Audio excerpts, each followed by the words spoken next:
안녕하세요. 정교조 강원지부 조합원 여러분, 21대 정교조 강원지부장 사무처장 선거에서 당당한 참교육, 든든한 전교조라는 이름으로 사무처장 후보로 활동하고 있는 기호 2번 이희정입니다. 반갑습니다. 저희가 이번 온라인 선거 유세를요, 바로 이렇게 동영상으로 준비했습니다. 선생님들이 궁금하신 거, 저희가 준비한 다양한 정책들을 여러분들과 함께 이야기해 보려고 하는데요. 바로 선생님들께서 몸담고 계신 바로 이곳 학교에서 여러분들에 대한 이야기들, 우리 전교조의 미래에 대한 이야기들 함께 해보려고 합니다. 저와 함께 이야기 나눠주실 우리 아주 귀중한 분을 모셨는데요. 네, 앞으로 나와주시죠. 안녕하세요. 정교조 강원지부장 후보 기호 2번 김수영입니다. 반갑습니다. 네, 그럼 뭐 긴 말 할 거 없이 학교 안으로 들어가서 이야기를 이어가 보도록 하겠습니다. 가시죠. 네.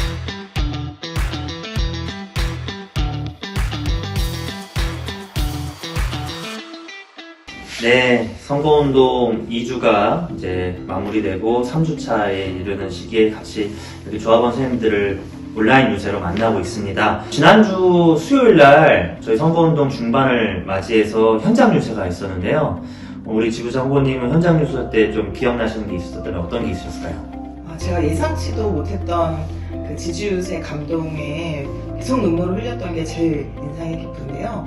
첫 번째 지지유세에서 박임숙 특수조합원이 해주신 말씀이 기억에 남습니다. 특수교사들과 학부모들이 서울로 연수를 갔었을 때 우리 장애를 가진 학생들, 초등학생들 데리고 이희정 우리 사무처장 후보가 인솔을 했었는데 거기서 따뜻한 손길로 작은 곳 하나하나 따뜻하게 살피는 그 모습에 감동을 받았다고 이야기를 하셨던 것, 그리고 제가 지회 사업에서 자체 평가를 하는 모습을 보고서 정교조를 우상화하지 않겠다라는 강한 믿음을 받으셨다라는 거에서 인상이 깊었습니다. 그리고 우리 강릉지의 청년조합원 김기수 선생님의 지지유세도 매우 인상 깊었는데요. 멋있었죠. 네, 정교조에 가입하고 활동을 하지 않고 계셨었는데 지금은 지회 집행부로 활동을 하고 계시거든요. 근데 그 계기가 청년교사들이 하고 싶은 사업들을 만들고 펼치고 참여하면서 자율성을 경험한 사람들이 자발성으로 나아가는 과정에서 정교조가 청년교사들에게 그런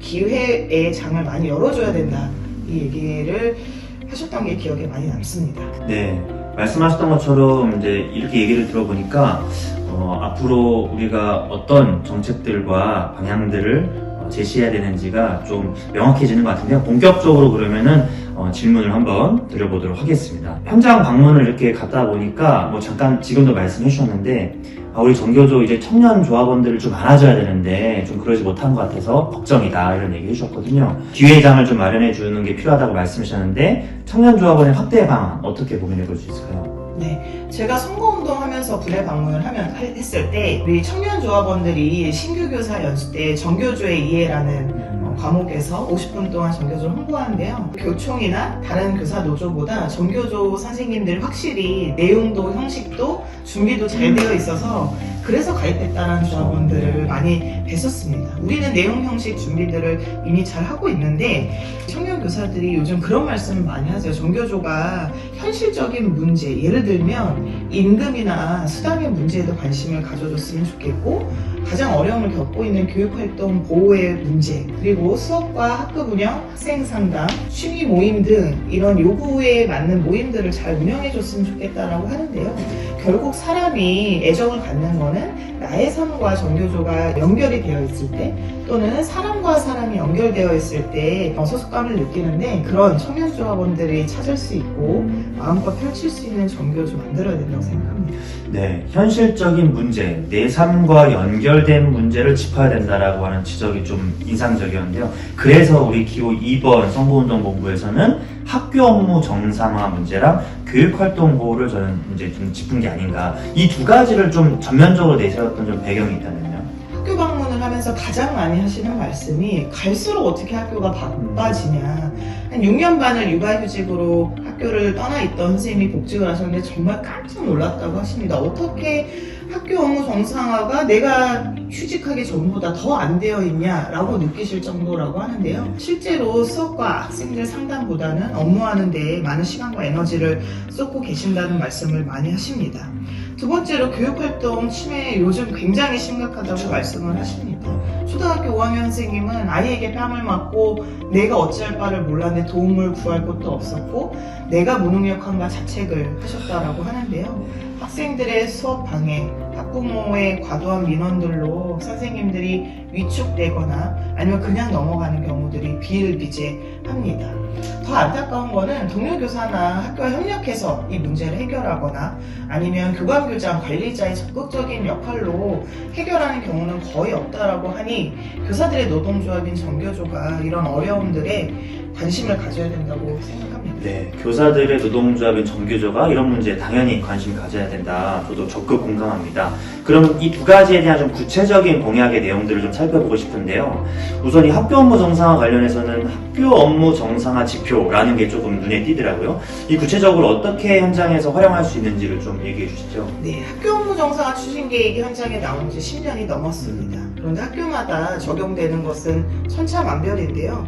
그래서 학교 업무 정상화 지표와 설문 문항을 우리가 개발을 해서 학교 현장의 실태를 분석하겠다고 말씀을 드리는 겁니다. 실태를 분석하고 점검하고 지원을 하는 방안을 고민 중인데 어떻게 도울 것인가, 학교를 방문해서 안 되는 부분들에 대한 개선 요구를 해야겠죠. 그리고 일상적으로는 업무 갈등에 대응하는 업무 정상화 지원단을 운영을 해서 지속적으로 모니터링하고 학교 업무 정상화가 이루어질 수 있도록 조합이 적극 나서야 된다고 생각합니다. 네. 이미 마련된 기준들이 충분히 잘 적용되고 있는지 물어보고 확인하고 점검한다라고 하는 측면에서 이번 이 지표에도 많은 관심을 가져주시면 좋을 것 같아요. 교권보호 긴급 대응팀 어떻게 운영할 보관을 갖고 계신지요? 현장 교사의 81%가 지금 교권 침해가 굉장히 심각하다 응답하고 있고 93%가 나도 아동학대로 의심받아 신고당할 수 있다라고 느끼고 있습니다. 그만큼 현장의 선생님들이 많이 위축되고 걱정하고 계신 부분인데요. 첫 번째로는 선생님들이 정보가 부족하다 보니 그런 상황에 놓였을 때 굉장히 당황스럽고 어려움을 겪으시는데요. 정서적 지지뿐만이 아니라 절차에 대해서도 안내하는 지부 전임이 운영하는 긴급 대응팀을 운영해야 되고요. 필요가 있다면 변호사의 상담과 연결 지원을 고민하고 있습니다.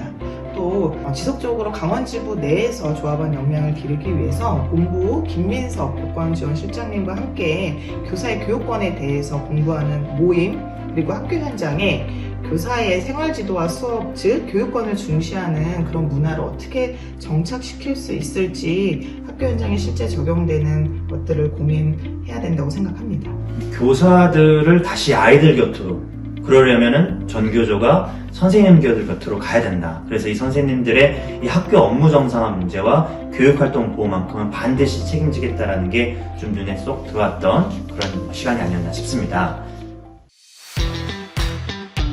내가 맞다, 내가 옳다의 이야기가 아니라 싸울 때는 전교조답게 확실히 싸워야 되고요. 어떤 평가, 어떤 학력인지에 대한 우리 전교조의 대안들을 반드시 내놔야 된다고 생각합니다. 현장에 있는 선생님들이 가장 훌륭한 활동가다. 당당한 참교육, 든든한 전교조. 이어서 2부 시작하도록 하겠습니다. 선생님들이 많이 또 궁금해 하시는 것 중에 하나가 방금 얘기 들으셨던 바로 기호 1번 팀과 바로 저희 기호 2번 팀이 어떤 차이점이 있느냐라고 하시는 것 같아요. 지부장 후보님이 생각하시는 기호 1번과 2번의 차이점, 그리고 꼭 우리가 당선돼야 할 이유가 있다면 어떤 것들이 있는지 참 어려운 질문인데요. 네. 제 생각을 이야기하기보다 선거운동을 하면서 만났던 조합원분들의 이야기를 제가 한번 해보려고 합니다. 선생님들이 그런 말씀을 많이 하세요. 투쟁하겠다 이런 말보다는 조합원의 목소리에 귀 기울이고 그걸 많이 반영해줬으면 좋겠다라고 이야기를 하십니다. 물론 우리 교육감, 교육청 잘못된 교육정책과 싸우려면 전교조답게 당당하게 누가 되더라도 잘 싸울 수 있다고 생각이 듭니다. 다만 더 많은 조합원, 나아가 현장 교사들의 지지를 받고 그 힘으로 더 커지는 전교조 어떻게 만들지, 이게 차이가 아닐까 싶은데요. 첫 번째는 우리 현장 교사들의 정서와 요구와 그 언어에 맞는 구호를 들고 그 힘으로 싸워야 된다고 생각이 듭니다.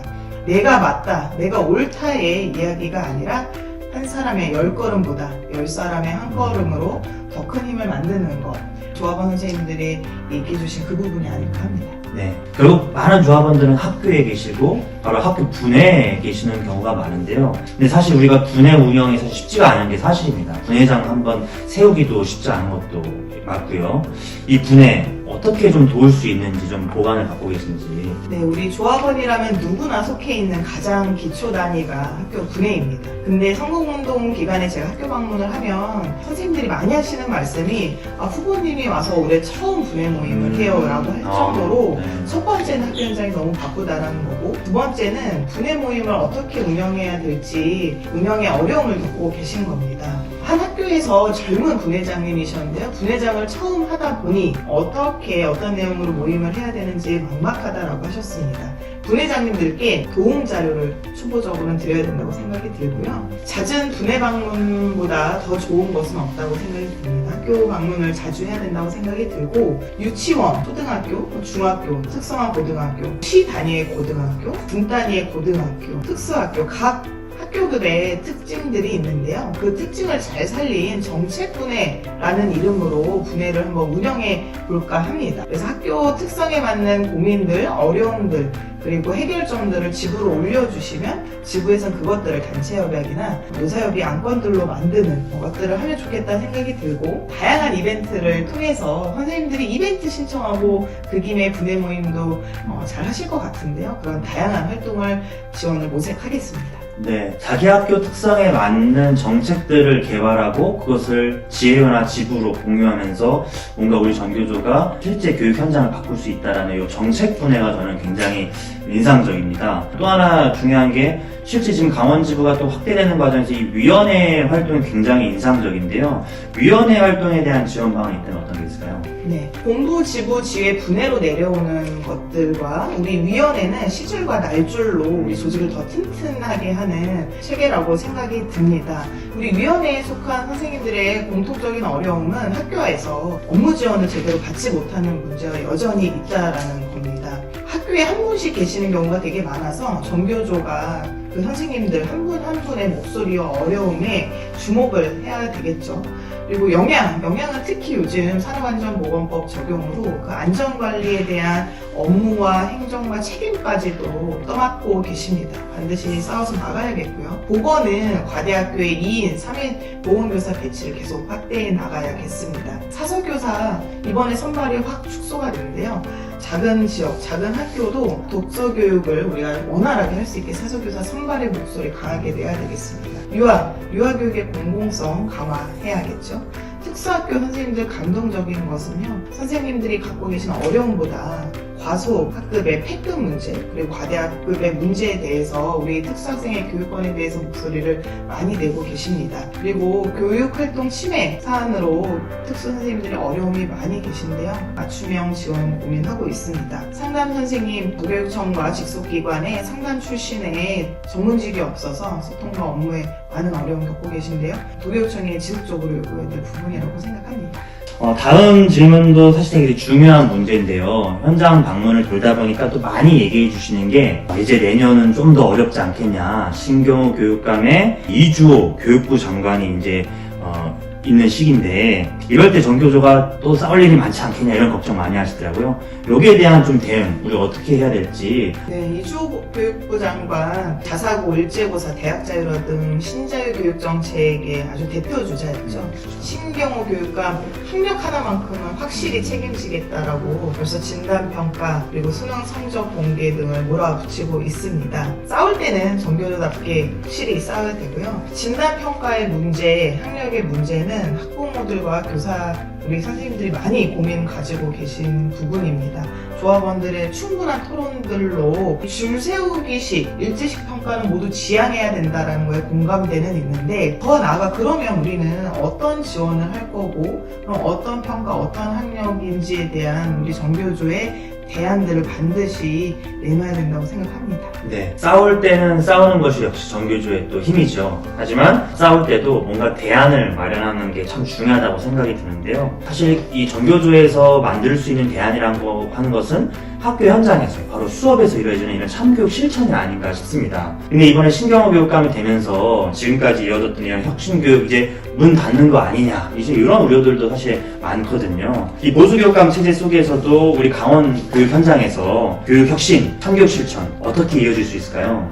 벌써부터 우려가 네, 많이 많습니다. 있습니다. 네. 현장에 있는 선생님들이 그동안 학교 업무 정상화, 학교 민주주의, 대안교육, 학생자치 많은 부분들을 이뤄오셨는데요. 우리 진보교육감 12년 동안 이뤄낸 것들이 제도로도 안착이 됐는데 지금 보수교육감 당선으로 한 방에 후퇴될 위기에 처했습니다. 다시 정교조가 제2학교혁신 운동들을 현장에서부터 일궈나가야 된다고 생각이 드는데요. 조합원분들 중에 충분히 그런 역량과 경험을 갖추신 선생님들이 많이 계십니다. 그 선생님들을 참교육 실천 강사단으로 모시고 주제별로, 교과별로 많이 우리가 소규모 연수들도 열고 학교에서 다시 우리가 참교육 실천 운동들을 불을 지펴나가는 것이 중요하겠고요. 특히 2022 개정교육과정에서 소외됐었던 민주시민교육, 생태전환 교육 등을 우리 조합원의 운동으로 학교에서의 교육 실천 등으로 어떻게 나갈지 같이 경험을 나누는 참교육 실천 한마당 그리고 학생자치 한마당 고민하고 있습니다. 저도 꼭 참여하도록 하겠습니다. 기호 2번 당당한 참교육, 든든한 전교조의 준비된 정책들과 이야기들을 풀어봤는데요. 마지막으로 우리 지부장 후보님, 우리 조합원분들께 한번 인사를 한번 부탁드리겠습니다. 학교 다니면서 느끼는 거는 현장에 있는 선생님들이 가장 훌륭한 활동가다라는 것에 점점 더 확신을 가지고 있습니다. 현장에 있는 문제점들에 대해서 그리고 그 문제점을 해결하기 위한 방법들도 우리 조합원 선생님들이 가장 잘 알고 계신데요. 그 조합원 선생님들의 목소리 더 귀 기울여 듣고 그 조합원의 힘으로 더 커지고 강해지는 정교조 강원지부 만들겠습니다. 당당한 참교육, 든든한 정교조. 네. 이렇게 해서 저희가 준비했던 온라인 유세는 마치도록 하겠습니다. 여러분들께 인사드리면서 마치도록 하겠습니다. 감사합니다.